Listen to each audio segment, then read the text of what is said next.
श्री क्षेत्रपालो विजयते।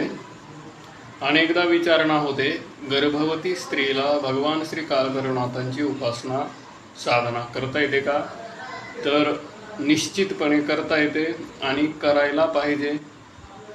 त्या साधनेच्या प्रभावाने गर्भाला बाहेरची बाधा होत नाही, दुष्ट शक्तींचा त्यांच्यावर प्रभाव होत नाही। गर्भवती स्त्रीची परिस्थिती अत्यंत नाजूक असते, त्यांच्यावर दुष्ट शक्तीचा प्रभाव खूप लवकर होतो। त्यामुळे भगवान भैरवनाथांची साधना त्यांच्यासाठी अत्यंत पूरक असते, उपकारक असते।